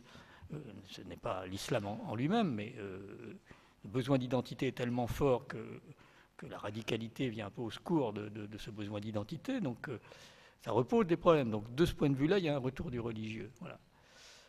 Alors, donc il y a un problème à gérer. D'ailleurs, on va essayer de traiter ce sujet-là dans le cadre de notre pacte civique. On va faire une caravane de la laïcité pour aller dans quelques villes avec Dounia Bouzar, une anthropologue musulmane qui vient de faire un guide de la laïcité pour essayer de résoudre ces problèmes. Vous savez, il y a des débats au Canada où on travaille ce qu'on appelle les accommodements raisonnables. Elle est plutôt sur l'idée du minimum acceptable par tous. Mais on a beaucoup à travailler sur ces sujets-là pour éviter les conflits, les lieux de culte aussi, bien sûr. Voilà. Bon. Alors, donc là, il y a un retour du religieux objectivement. Voilà. Alors, troisièmement, je pense qu'il y a eu tellement de dilution du lien social, de perte de repères, que beaucoup de gens, c'est ce que dit Mme Hervieux-Léger, ont des itinéraires spirituels, de fait, qui se vivent non pas nécessairement dans le cadre d'une église instituée, mais qui se vivent avec des emprunts de la langue maternelle du sens pour ceux qui ont une origine chrétienne, comme un mot de Bernard Ginisty que j'aime bien, la langue maternelle du sens, mais avec des emprunts de religions étrangères pour essayer de survivre dans des moments difficiles, avec des couples qui se séparent, du chômage. Donc dans ces moments-là, il y a besoin de se rattraper à quelque chose. Et donc je pense qu'on est dans un moment où il y a une spiritualité de masse qui se vit au niveau des individus et qui n'a pas droit de cité politique, qui est complètement orthogonale par rapport à tous les systèmes de management qui actuellement oppressent un peu les individus. Et donc, pour moi, des choses multiples, trop grandes qu'on vise dans le cadre de ce pacte, c'est au fond permettre à tous ces gens de bonne volonté de se réinscrire dans le débat un peu quand même. Voilà. Donc, et alors, dans la période des grands messianismes politiques, on a vu au fond le religieux investir le politique. On ne me dira pas que le marxisme et le communisme, ce n'est pas une forme de religion quand même. Une religion athée si on veut, mais il y avait, ça mobilisait une énergie de type religieuse, avec une capacité au sacrifice absolument extraordinaire, quand on y réfléchit, des militants qui étaient prêts à se sacrifier pour la cause de l'humanité. On ne peut pas cracher contre ça, c'était noble. Voilà. Donc il y a eu un énorme religieux à ce moment-là, qui, d'ailleurs, dans la chute, n'a pas été tellement étudié. Moi, je pense au drame qu'ont dû être pour beaucoup l'effondrement du communisme, quand même, pour ceux qui en avaient fait une vraie foi. Je me souviens, Charles Fitterman, vous savez, qui était un des ministres communistes en 81, qui m'a dit un jour, on a déjeuné plus tard ensemble, il m'a dit j'ai été élevé dans 3 fois successives et tous les 3, je les ai perdus. J'ai d'abord été dans le judaïsme et puis j'ai abandonné. Ensuite, il y a eu, je ne sais plus quelle était la seconde, et puis le communisme, et ça s'est effondré. Ben, je survis quand même, m'a-t-il dit. Bon. Donc, il y avait un religieux. Alors, je dirais aujourd'hui, il n'y en a presque pas assez. Quand je dis que la démocratie est une valeur spirituelle, on a fait un travail là-dessus avec d'autres associations, avec la Vie Nouvelle. J'essaie de donner aux valeurs politiques une valeur plus forte. Et quand on essaie de la définir de manière exigeante, comme le régime qui veut donner à chacun des chances égales de donner le meilleur de lui-même, j'essaie de lui donner une valeur, parce que chaque génération doit redéfinir son rapport avec la démocratie. C'est jamais quelque chose de stable, la démocratie. C'est jamais acquis. Ça peut changer, on peut perdre la démocratie. C'est un régime faible, parce que ça admet la présence en son sein de ses ennemis. Voilà. C'est un régime très ambitieux. Il veut faire vivre de manière exigeante, sans forcer les êtres à être meilleurs, tout en leur donnant la chance d'être les meilleurs, et en même temps, ça laisse les adversaires à l'intérieur. Donc, c'est jamais gagné. Donc, à chaque génération doit redéfinir sa vision de la démocratie et l'appliquer. Et c'est ça que nous ne faisons pas assez aujourd'hui. On ne parle pas assez de nos valeurs. Je pense que les gens ont besoin qu'on leur parle de valeurs, et pas pour faire bien, mais des valeurs incarnées, des valeurs vécues par ceux qui les mettent en avant. Voilà. Donc, voilà quelques éléments de réponse à votre horrible question.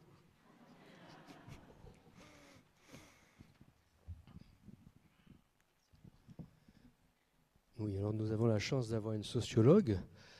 Je voudrais venir à des choses un peu concrètes. Je suis venu ici ce soir, mais je suis dépositaire aussi par des personnes qui m'ont demandé de leur relater ce qui se ressortirait de la réunion. Donc je veux un petit peu aller un peu plus loin, s'il vous plaît, dans le concret. Je me mets dans la position de quelqu'un qui est dans un isoloir. Il y a plusieurs facteurs qui vont intervenir pour son choix. Des facteurs de réflexion, des facteurs d'émotion, des facteurs situationnels. Quelqu'un qui vit le chômage, bien sûr, va avoir des éléments d'appréciation qui seront différents. Des facteurs réactionnels. Quelqu'un qui vient de se faire agresser va réagir différemment aussi. Alors le chrétien, où se situe-t-il dans ce domaine-là? Eh bien, je pense que le chrétien, comme vous l'avez signalé au départ, prend du recul. il va dépasser un petit peu sa situation, sa réaction, son facteur émotionnel pour se faire une opinion. Et vous avez évoqué toutes les dispositions qui sont prises au niveau social, toutes les directions politiques, mais je pense, et vous l'avez évoqué quand même, c'est très bien, parce que vous avez dit il faut se situer par rapport aussi à la personne. Or, dans la crise actuelle que nous traversons, les solutions qu'il va y avoir ne seront pas légion. La marge de manœuvre est très réduite. Et pour moi, ce qui va déterminer peut-être mon choix, c'est la personne. À condition que la personne ne soit pas d'un extrémisme de l'autre. Hein. Mais je dis la personne, pourquoi? Parce que tous les politiques, tous les médias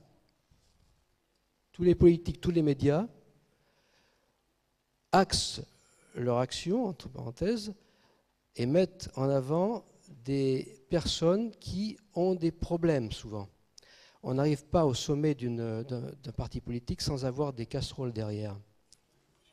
Oui. Oui, alors la question est la suivante. Oui, mais vous permettez que je développe quand même la façon de penser. Ma question est la suivante. Vous avez parlé de la personnalité. Eh bien moi, je pense que l'honnêteté est un facteur prépondérant. Qu'en pensez-vous?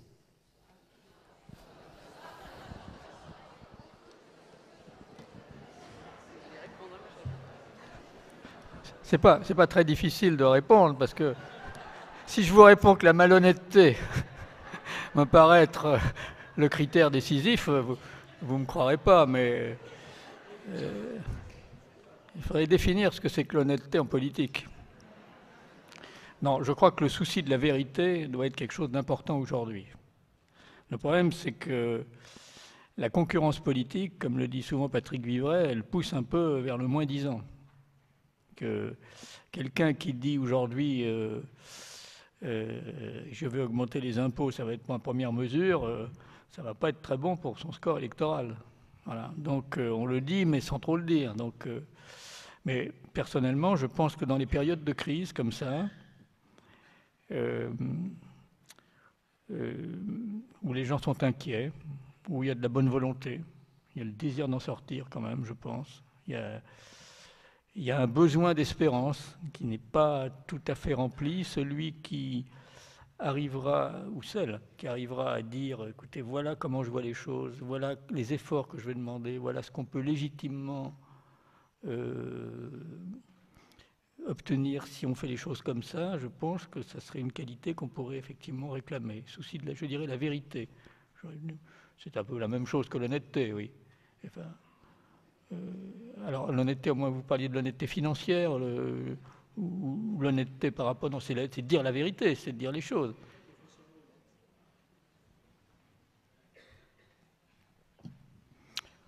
Vérité et honnêteté. Mais la question de la vérité aujourd'hui est importante. Voilà. Et on a besoin de gens. Voilà, moi je voudrais revenir sur la question pourquoi les chrétiens votent-ils à droite? Et il me semble que ce n'est pas parce qu'ils sont chrétiens qu'ils votent à droite, mais c'est parce qu'ils ont un souci de la conservation, de préserver ce qui existe déjà, qu'ils sont et à droite et chrétiens. Et que c'est une cause commune qui fait qu'on est chrétien et à droite. Mais je ne pense pas que ce soit parce qu'on est chrétien qu'on est à droite. Ce n'est pas l'évangile qui nous pousse à être à droite.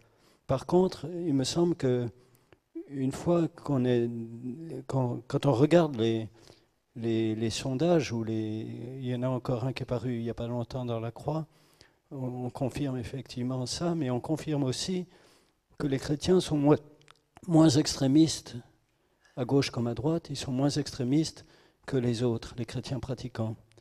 Et il me semble qu'il y a ce souci aussi d'être en accord avec l'expérience du Christ qui qui nous mène aussi à refuser l'extrémisme.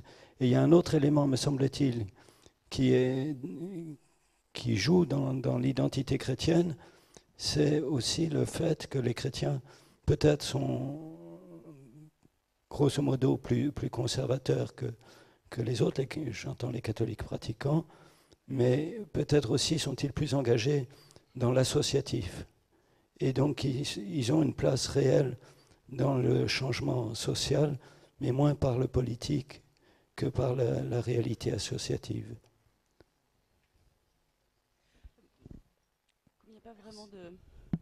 Comme il n'y a pas vraiment de questions, je vais juste te dire une petite chose par rapport à... D'abord, je n'ai pas dit les chrétiens votent plus majoritairement à droite, j'ai dit les catholiques, parce qu'on se rend compte qu'il y a une différence entre protestants et catholiques. Et ça s'observe en France et ça s'observe en Europe. C'est-à-dire que les protestants aujourd'hui votent à peu près comme la moyenne des populations européennes, contrairement aux catholiques. Donc là, il y a quand même une question qui est quand même pas complètement inintéressante. Autre chose, vous disiez, en fait, les catholiques ou les chrétiens votent moins pour les extrêmes. C'est pas vrai. C'est-à-dire que jusqu'en 2007, a priori, l'appartenance religieuse était un rempart contre le vote, en particulier contre le vote extrême droite. Et lorsqu'on fait des sondages sortis des urnes en 2007, on se rend compte que ça ne marche plus. Et donc, en quelque sorte, les catholiques sont plutôt des précurseurs de ce qu'on observe actuellement, c'est-à-dire un phénomène de... le phénomène d'une plus grande sensibilité, finalement, de la société française aux thèses de l'extrême droite, et en particulier aux thèses de Marine Le Pen. Donc, cette idée que les catholiques seraient, entre guillemets, plus allergiques à des idées extrêmes ne me semble pas complètement observée actuellement dans la société française. Mais je peux me tromper. Alors, il faut faire aussi très attention, je ne vais pas faire un cours sur les sondages, mais je pense qu'il faut être très, très attentif actuellement sur l'observation de ces sondages. On est quand même très, très loin des élections.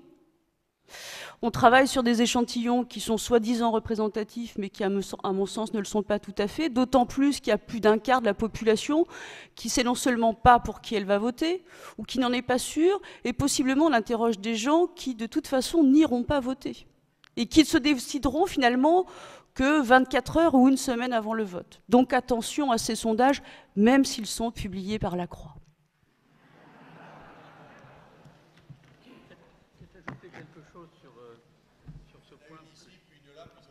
Que je n'ai pas dit tout à l'heure, mais sur lequel je voudrais revenir. Alors, à mon avis, ce qui fait que les catholiques, disons, votent plutôt à droite, c'est d'abord que la gauche, quand même, ne reconnaît pas bien la question religieuse, la question spirituelle. C'est un grand vide à gauche, quand même. J'ai essayé d'écrire là-dessus. Pourquoi, dans l'ensemble, la religion, la spiritualité est tolérée, à peu près acceptée parce qu'il faut bien faire avec, et que dans les valeurs de la laïcité, la liberté de conscience est affirmée par la loi de 1905. Donc, mais au fond, la critique marxiste, comme quoi la religion est une aliénation, est quand même encore assez présente. Et donc, beaucoup de chrétiens pensent qu'en votant à gauche, on accepte au fond cette vision négative de la religion. Je pense que la gauche, en France notamment, n'a pas fait un travail pour reconnaître la force, enfin la légitimité de la religion et la force qu'elle peut avoir en termes de combat pour la justice. C'est pas du tout la même chose, par exemple, en Amérique latine, par exemple, où tous les mouvements de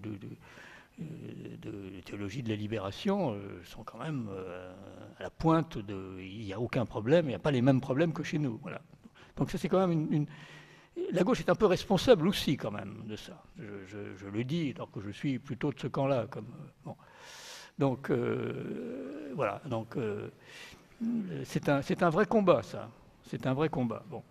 Deuxièmement, deuxième problème, c'est que je pense que les catholiques sont quand même plutôt dans les milieux sociaux aisés aussi. Ils ne sont plus dans les milieux populaires, plus autant, me semble-t-il. Ça peut aussi expliquer par une tendance sociologique ça. Hein. Donc voilà deux raisons qui peuvent jouer. Une qui a une certaine légitimité et l'autre qui en a moins, évidemment. Mais ce qui peut aussi expliquer, je ne sais pas si vous seriez d'accord avec ça d'ailleurs. Oui, et puis on pourrait parler aussi de l'âge. Il y a l'âge aussi. Voilà. et sans faire aucune critique sur la moyenne d'âge de cette Assemblée, mais qui est, me semble-t-il, quand même très significative malgré tout. Mais je suis d'accord avec vous. Oui, oui, s'il vous plaît. Oui, l'écologie, c'est important, l'honnêteté, c'est important, la justice, c'est important, mais je pense que les deux sujets les plus importants, c'est le chômage et la pauvreté. Or, pour combattre le chômage et la pauvreté, je ne vois pas d'autre moyen que la croissance économique. Sans croissance économique, on ne peut pas réduire le chômage, on ne peut pas réduire la pauvreté. Et comment favoriser la croissance économique, sinon en favorisant la compétitivité des entreprises privées et la productivité des services publics. Alors voilà, ma question, c'est quel est le candidat qui saura le mieux favoriser la croissance économique?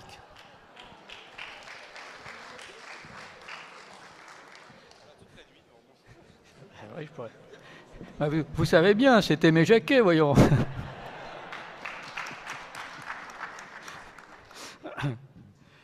Oui, alors, il y a un débat là-dessus quand même. Le problème, c'est que la croissance économique, on nous a dit qu'on allait aller la chercher avec les dents, je vous rappelle. Et on ne l'a pas trouvée. Donc, à mon avis, la vraie question est d'inventer aujourd'hui progressivement un développement qui donne sa place à tout le monde. Alors, ça passe par de la croissance, mais pas uniquement de la croissance. Il faut reprendre la question du temps de travail, du temps choisi, pas du temps libre, obligatoire. Il faut sûrement améliorer les systèmes de solidarité et élargir l'assurance chômage aux fonctions publiques pour que ceux qui ont la stabilité de l'emploi, pas pour qu'on remette en cause leur statut, mais pour que ceux qui ont la stabilité de l'emploi contribuent à aider ceux qui ont le risque chômage. Il faut en effet former mieux les gens, il faut développer l'esprit d'entreprise, il faut sans doute poursuivre les allègements de charges des entreprises, mais négocier un peu ce qu'on fait de ces allègements. Donc oui, il y a une place pour ce que vous dites, mais je ne pense pas qu'on va revenir facilement à la croissance des années 60 ou 70. On est sur autre chose maintenant. Parce que la forte croissance, maintenant, elle est dans les pays neufs. Nous avons à réaménager tout ça et à vivre une croissance plus sobre. Je crois que ça, si on ne comprend pas le principe de sobriété, et si on ne voit pas qu'il est la condition de la justice, et sans doute la condition du développement aussi, d'un vrai développement, je pense qu'on passe à côté. Et je ne sais pas qui va mettre en avant ce principe de sobriété. Parce que même les écologistes, ils ont tendance à dire tous et tout et le contraire de tout. Pardon, madame? Oui, c'est absolument. L'éducation.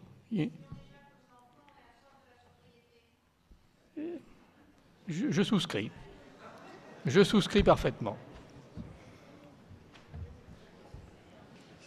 Voilà. La dernière question, madame. Je vais faire une question très courte. Le pacte civique, ça n'est pas un parti. Alors, en pratique, comment ça marche? Comment ça marche? Eh bien, ceux qui s'y intéressent adhèrent sur le site internet pactecivique.org. Ils cochent, ils adhèrent à la démarche globale, ils cochent les engagements qui les intéressent plus particulièrement et pour lesquels ils vont eux-mêmes faire des efforts. Et ils reçoivent tous les mois une lettre mensuelle qui leur dit comment on s'articule tous ensemble pour avancer. Voilà. Et alors, une des idées du pacte, c'est quand même de... bien sûr, nous allons interroger les candidats aux élections présidentielles pour savoir ceux qui signent et ne signent pas. On les consultera tous. Nous avons déjà quelques adhésions, d'ailleurs. Nous avons l'adhésion d'Eva Joly, l'adhésion de Hollande, et nous rencontrons M. Bayrou la semaine prochaine. Voilà. Et je pense qu'il va adhérer. Et bien entendu, le jour où le président de la République sera candidat, on ira le voir ou on l'écrira pour lui demander s'il adhère. Voilà. Voilà. Et une des choses que nous souhaitons faire, c'est que les candidats aux élections législatives, il y a des collectifs locaux qui se mettent en place. Il y en a un qui va se mettre en place, qui est en place d'ailleurs ici à Nice. qu'on aille également voir les candidats aux élections législatives pour leur parler de notre démarche et voir s'ils adhèrent ou pas. Donc il y a l'idée de créer un mouvement un peu progressif autour de ça. Voilà un peu l'idée. Et merci de m'avoir permis de le dire.